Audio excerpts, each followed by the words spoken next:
Um dia desses, um amigo meu me disse que encomendou um texto para inteligência artificial. Eu, como jornalista, fiquei arrasada, né? Como assim? Não precisa mais da gente?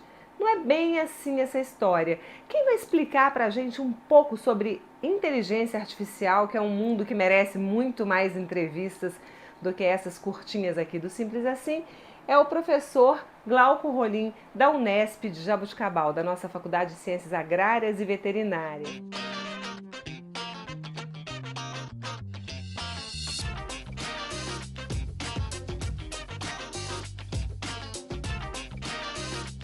Glauco, para começar, o que é inteligência artificial? Bom, inteligência artificial é um assunto que surgiu na década de 40, no mundo. E o que é isso? É a máquina, né, ela imitar o comportamento humano, tanto nas suas respostas, né, na linguagem e muitas vezes em ações também. Então é um assunto bastante complexo, né, e que hoje em dia ela teve um avanço muito mais rápido por causa dos computadores, né? Então hoje a gente tem mais formas, de aplicar a inteligência artificial do que antes, né? Antes era muito complexo porque a gente não tinha Esses computadores, né? recursos. Esses recursos que a gente tem hoje, né? Então é uma área da matemática, é uma área da computação e da engenharia, todas juntas. Então isso é uma coisa bastante complexa e que a gente está usando hoje para praticamente todas as áreas do conhecimento humano. Que áreas? Que A áreas? gente ouve muito falar em inteligência artificial o tempo todo, mas qual a aplicabilidade real da inteligência artificial? Você não usa o Google? Uso. Então, quando você digita ou você fala, você já está usando inteligência artificial. Você vai usar um GPS. Você está usando inteligência artificial. Você vai comprar, você vai usar um computador. Você está usando inteligência artificial. Na A área de Siri, saúde, fantástico. Na área de saúde é o seguinte, já tem ações hoje que você tem um pré-diagnóstico da sua doença por uma inteligência artificial. uau. Então, assim, isso está sendo usado para triagens, né, em hospitais. Então, já faz um pré-diagnóstico para depois já ir para as especialidades, né? Eu comecei falando para vocês lá na introdução sobre o chat GPT, né? Que é o que você pode fazer um texto. Ele é o que você tem de mais moderno ou é o que está sendo mais Tem conhecido? outras inteligências artificiais hoje, mas o ChatGPT ele foi assim, ele inaugurou essa nova fase da, eu digo assim, da própria humanidade. É uma coisa séria, porque assim, quando você usa lá o Google, né, tá falando do Google. Então o que o Google faz? Ele traz, né, pra gente uma lista de sites que tem aquele assunto, aquelas palavras-chave que você colocou ali.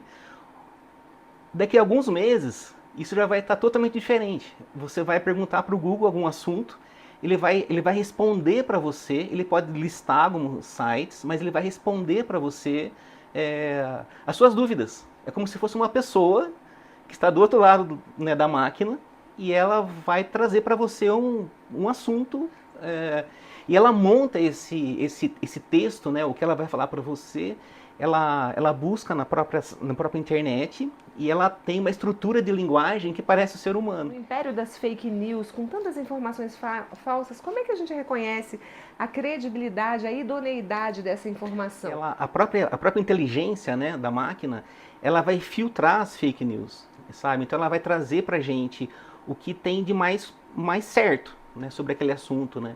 Então ela vai conseguir identificar a fake news, sabe? Então isso é um processo, né? Os engenheiros aí, eles estão desenvolvendo esse assunto, mas é assim, vai ser assim, na verdade, fantástico, porque assim, nós vamos ter né, informações muito mais precisas sobre todos os assuntos que a gente quiser. Isso não causa um impacto negativo nas profissões?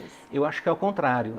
Nós vamos ver uma separação muito brutal, assim, de bons profissionais e maus, e maus vamos dizer assim, jornalistas, por exemplo, né? Então, nós vamos separar os bons dos maus. Por quê? Como? Porque aquele jornalista que simplesmente relata fato, ele vai ser substituído fácil, já está sendo substituído facilmente pela inteligência artificial.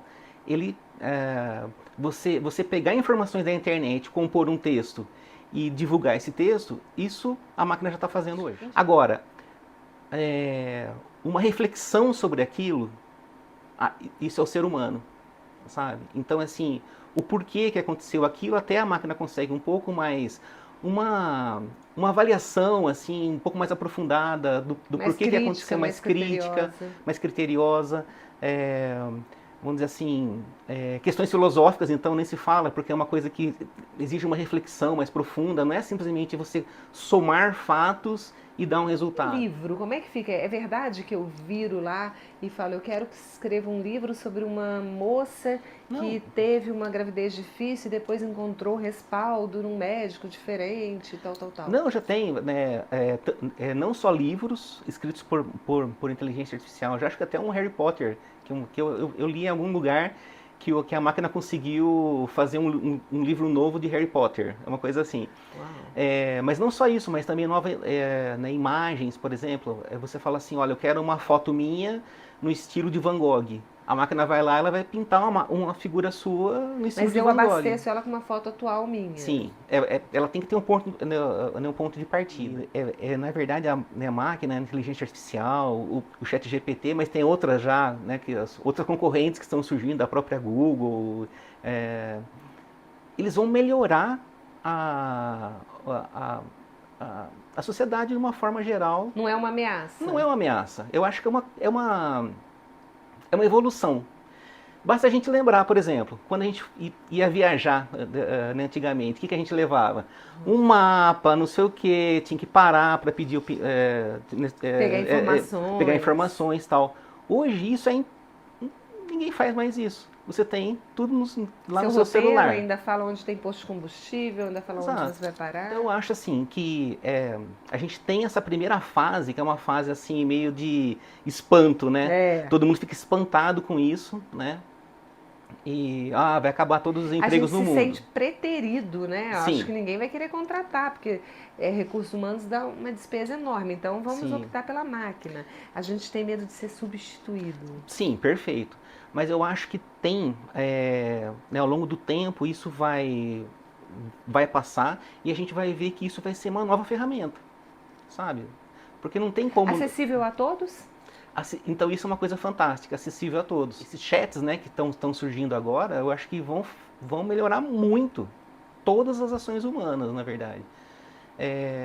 Mas tem um período de transição. Tem uma frase muito icônica aí do Chaplin, que ele fala mais do que máquinas, referente a tempos modernos, né? Mais do que máquinas precisamos de humanidade. Sim. A inteligência artificial não vai contra Não, isso? esse é um assunto interessante, porque assim, por que o homem, né, ele evoluiu tanto, tão mais quanto os outros seres vivos na Terra? Então, porque nós temos uma capacidade de comunicação muito forte, que os outros animais, às vezes, alguns falam que tem também, limitada. é um pouco mais limitado. Então a nossa evolução sempre foi ligada à comunicação. E esses chats, né, que a gente está vendo agora pela internet, essas máquinas inteligentes, né, elas vão facilitar a nossa comunicação. Muito. Né? Então elas já estão sendo usadas, por exemplo, para treinamento para negócios. Elas já estão sendo usadas em universidades para tirar dúvidas de estudantes. Muitas vezes o professor ele não tem tempo de atender a todos os alunos, né? Muita gente. Essas máquinas estão auxiliando já está acontecendo isso. Sugestões para novos equipamentos, desenhos, design, né? Novos equipamentos. Posso resumir assim que nós, os profissionais, então vamos deixar um pouco a parte burocrática e ficar numa parte mais importante. Não vamos ser substituídos, mas vamos ficar concentrados na parte mais importante do nosso trabalho? Criatividade. Criatividade. Exatamente. Você avaliar uma notícia, não só descrever, mas você conseguir contextualizar, né? Eu acho que trazer uma informação mais elaborada para as pessoas, né? Na área científica a gente vê muito isso, né? Antigamente a gente trabalha com modelos, né? Para previsão de produtividade agrícola, por exemplo, que é a minha área mesmo, né? Então era muito difícil de você acertar, né? O que é um modelo? Um modelo é você entra informações, ele te traz resultados, né? Então, basicamente, o modelo é isso. Então, a gente oferecia muitas informações, mas o modelo ele era ruim, ele era difícil de trabalhar. Hoje, com toda essa área de machine learning, né, de inteligência artificial, a, a precisão, né, a acurácia desses modelos elevou muito, assim. Então, traz uma segurança alimentar para as pessoas, os países não vão ter tanto problema com alimentação. Eu estou falando de uma forma Entendi. bem geral, mas é mais ou menos por aí, né? Então eu vejo que é uma coisa é uma ferramenta muito poderosa, positiva. É isso aí. Você ouviu aí que o professor Glauco falou. Deixa a sua opinião, o que você acha, né, desse assunto, como é que você encara aí essa mudança, esse impacto da inteligência artificial nas profissões e na nossa vida no dia a dia. Pessoal, muito obrigada a todos que ficaram com a gente até agora. O Simples Assim tá no YouTube, Facebook, Instagram. É muito importante que você deixe a sua curtida, seu comentário, compartilhamento. E esteja sempre ligado aqui com a gente. Professor Glauco, muito obrigado. Imagina. Volte sempre ao Simples Assim. Um maior prazer, Rê. Um abraço, pessoal.